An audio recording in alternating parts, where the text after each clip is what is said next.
Good afternoon, everybody. Ryan the Mighty Quinn here, the cornerman underscore MMA. Welcome to the watch party. Uh, love these afternoon fights. I absolutely love it. So much more to do this evening. It's really going to be interesting. I'm pretty sure they have the fight on the afternoon now, probably for the NBA, NHL playoffs, right in the thick of it. But it's going to be interesting, especially now that Endeavor has WWE and UFC, if they're going to do, because if you notice, they've been putting the WWE pay-per-views are now been on Saturdays of late. I wonder if that sticks to that and they're going to be a little more apt to do UFCs earlier in the day, or maybe even vice versa. I wonder if they're going to put some. Actually, I really can't see them putting the WWE pay per views on earlier, but that will be interesting to see. Regardless, win win for somebody like myself who likes that afternoon stuff. Although it does push into baseball and probably college football too, but can't be happy. That's on me. Um, Now there was a lot of discussion. This is why I wanted to come on early. Well, first, the Anthony Smith fight, Johnny Walker. I thought Johnny won that fight pretty solidly. I thought Anthony won round two for a little bit of reasons, just simply because but I wasn't. Whatever. The right guy won the fight. No issues with me there. So now, there was a lot of hoopla about the judges and the referees, and everyone's saying, "Oh, I saw somebody online call them UFC judges." Or in refs, we know that's not the case. The state athletic commission brings these in. Now, that being said, everyone's like, "Oh, the North Carolina State Athletic Commission, the North Carolina judges, the North Carolina refs." First of all, the UFC, it's not uncommon for them to fly in these judges and refs from wherever they are. So these are experienced refs and judges, commission members from out of state. That being said, you got to keep in mind that these officials have to officiate within the rules that they're given. Now, what do I mean by that? Like somebody posted about the fence grab. You're allowed to grab the fence temporarily in North Carolina, which I personally think is horseshit. Temporary turns into a game of um, constant grabbing. Now, now, where am I getting at? Is first of all, you can't blame the judges and the refs for going by the rules they are given. That's like saying to the umpire, if the rules were decided in the beginning of the year, we're going to raise the strike zone instead of from knees to chest. We're going to go from chest to forehead. And people arguing saying these umpires suck. It's the rules that they're given that they have to abide, the guidelines they have to abide by. Now, I think that's what we're seeing here. Now, we really shouldn't be so quick either to throw the North Carolina State Athletic Commission under the bus. They had just come back this year. I think January is when it's come back. And on top of that, this is only like the third or fourth show back, maybe six total of all mixed martial arts events, not just UFC, all the regional promotions. So there's still there might be a little bit of a learning curve there. I really wonder why it was a good idea. I'm going to ask Mike Mazzulli about this. I don't expect him to go public. If he would, how it goes into changing a rule like that, like something like that, I could see on paper why it seems so subtle, but it's not subtle. That's like saying that the sky's blue. No, in this state it's green. Like that's how I feel. Like fence grabbing is, you could develop a whole game around it. Like I remember I fought in Canada, and I remember I had one referee, and I remember like he just wanted to sound slick. Looking back, like I remember he came into the rules meeting before my fight, and he goes, he says, "Now it says in the rule book that you can't grab the fence with your hands, but it doesn't say anything about your feet. So you can grab with your feet all you want," which to me is horseshit in its own right. So maybe that's why I'm so against fence grabbing, is this.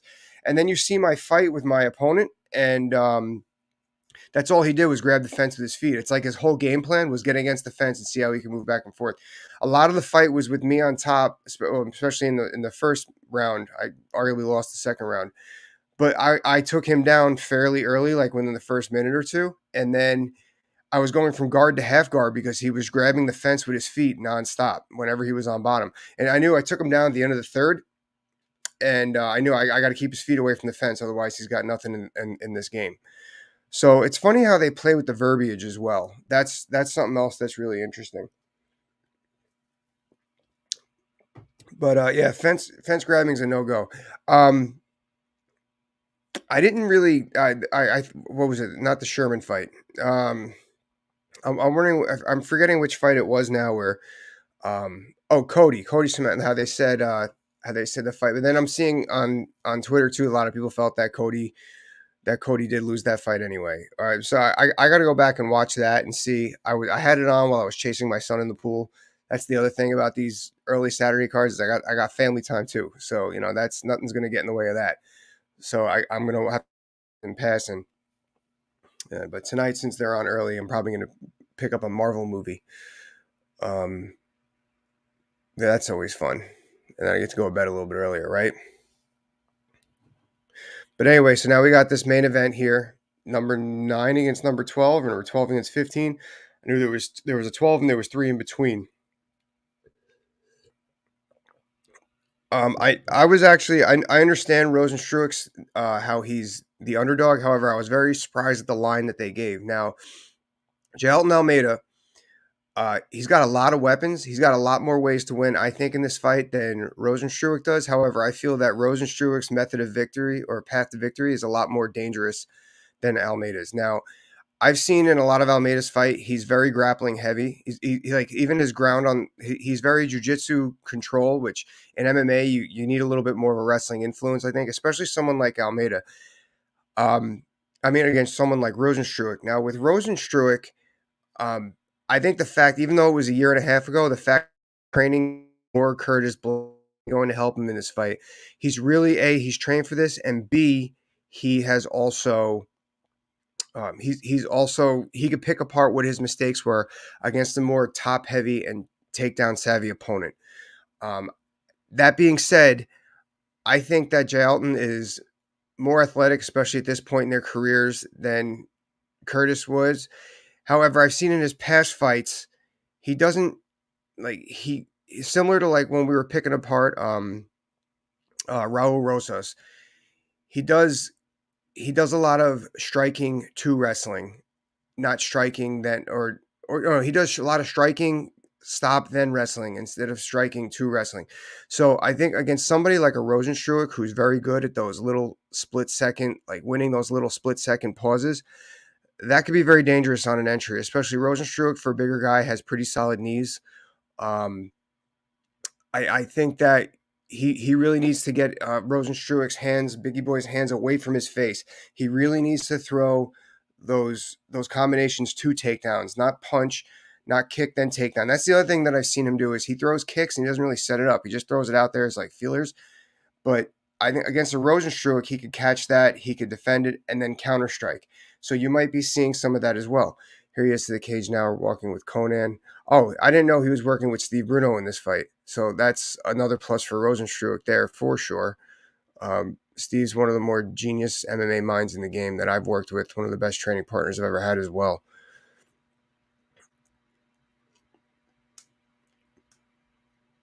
Yeah, really looking forward to this one. Definitely the heavyweight fireworks going to be cracking tonight. 5-round fight. I don't see this fight going 5 rounds. Regardless, nothing against either man. Just if it was a 3-round fight, I could totally see a decision. But given the danger both these dudes present from both standing and on the ground, it's pretty safe to say that there's a finish going to happen here tonight. This afternoon, or maybe this this evening. It is after 5 o'clock East Coast. 2 o'clock in the afternoon on the West Coast.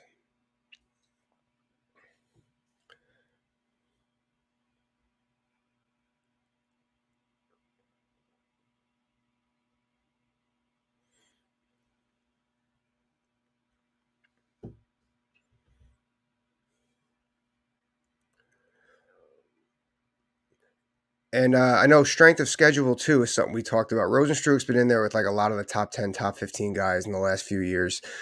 Almeida on his like on the incline. I don't think he's seen the same level of opponent, especially that the last guy he fought, the Russian or Ukrainian guy. I forget. I know I can't remember his name. I wouldn't be able to pronounce it anyway. I just don't think he offers what a Rozenstruik has. Even I mean, like I said, as soon as I saw Rozenstruik getting an escape from Curtis Blades, I was like, he can get up. He can get up. He can get that wrist control he needs. He can get his butt against the fence. So he doesn't spend a lot of time on the ground. He's pretty good on bottom to get back to where he's got to be. Somebody like me in MMA, I learned that later. I was always trying to stay on, like, play jujitsu for a little bit. It's like, no, I got to get back up. My takedowns were a lot more effective than my sweeps, both in mixed martial arts and in jujitsu. So it's like, why don't you want to get back up and do that? And like, it seems like a little more energy, but if you're so much better at one area, it's clearly not.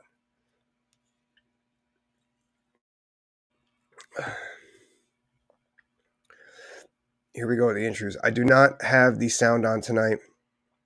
I knew Keith Peterson was there because Dominic Cruz had his salty comment, all nonsense. Keith Peterson still bitter over that loss from a few years ago. I've had Keith Peterson as a ref on multiple occasions. I thought he did a great job. I never had any issues with him. At least twice. Once in Bellator, once in Jersey City, at the Jersey City Armory. That is where Chuck Wepner lost to Muhammad Ali. Oh, yeah. Okay. Jairzinho, Biggie Boy, number 9. Almeida, number 12. So I knew there was a 12. I knew they were doing 3 of each other.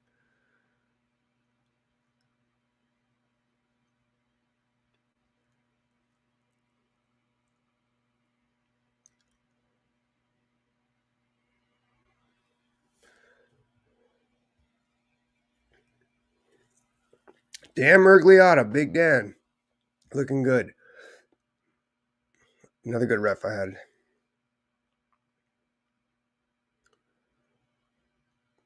I remember one time I choked a guy out, and I stand up, and the guy comes back to me, goes, "What happened?" And Dan just goes, "You went out like a light. You good?" And then everyone came over. It was out like a light. I'll never forget it.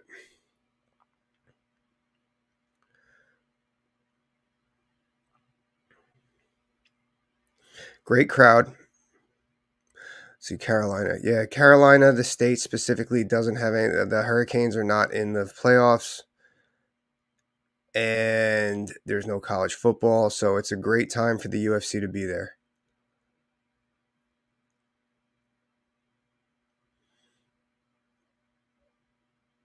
No college basketball at the time. My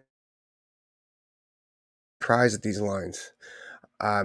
Maybe they're just going on like what the last fight was for both these guys, but I just think it's very these lines were unfair, so to speak.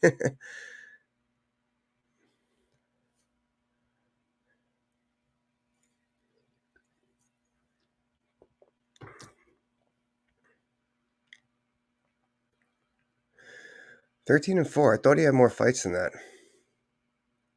So no, yeah, plus 400. Age 2 might be a thing for a Rozenstruik. 35, but that's not that old for heavyweights anyway.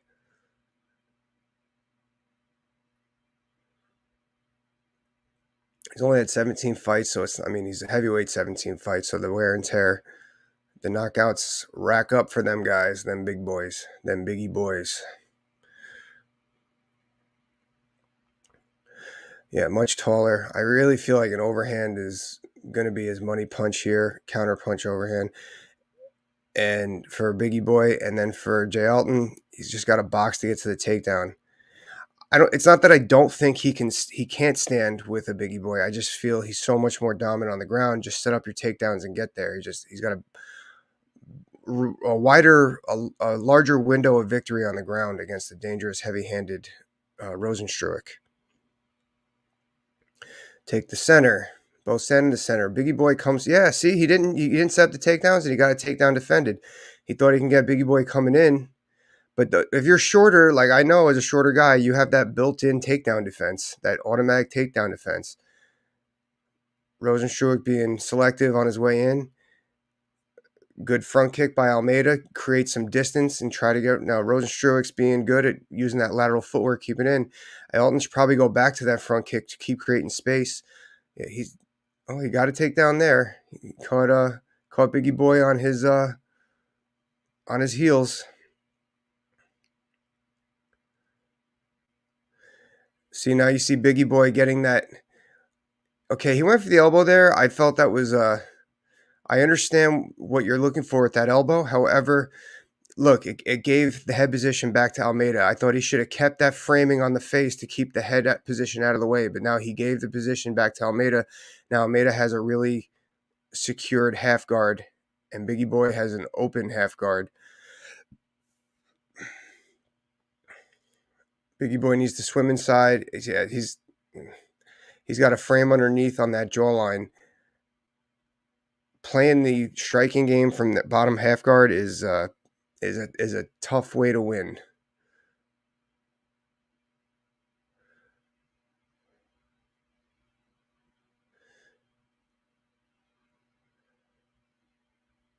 Biggie Boy doing well, adjusting, but he's staying flat. You got to get those hips out because it's only a matter of time with someone like Almeida. Look at that pressure he's adding in there. If he just keeps this and stays calm, it's a matter of time before he passes to mount or side control. A little bit closer against the fence now. That might help, but they're not close enough. I did hear that there was early stand-ups before. This is definitely not a stand-up position. You got to let these boys work here.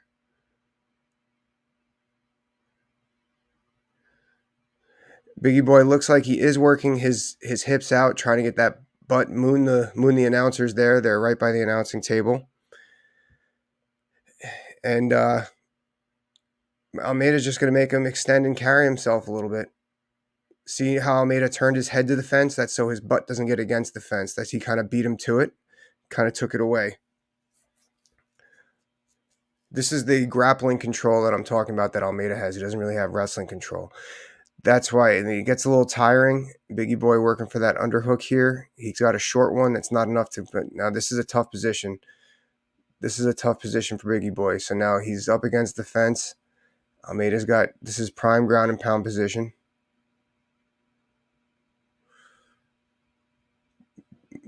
Almeida's playing the jiu-jitsu game. Biggie Boy looking for that wrist control. Chewing some clock still on time. Interesting position. Let's see. Okay, so he kind of passed Almeida. Biggie Boy working up against the fence.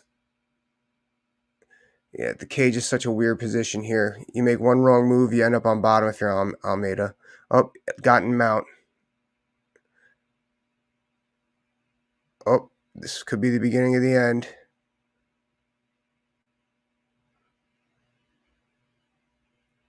Tap. Yeah. Almeida got him there instead. The jiu-jitsu game worked. Biggie Rozenstruik kind of went to his butt. He couldn't get his hips out though. I think he had the right idea in the stand-up, but then you gotta pummel down there if you're Biggie Boy. He didn't do that. I would make him wrestle control me if I was there. I would make him wrestle control me with the pummeling. He was looking to use the grappling ground and pound control, and it didn't work for him. So Almeida's on his way up, probably get a top 10 opponent next. All right, guys, I guess that's all we got tonight. Nice, quick, and easy one. Have a good one. See you next week. Bye-bye.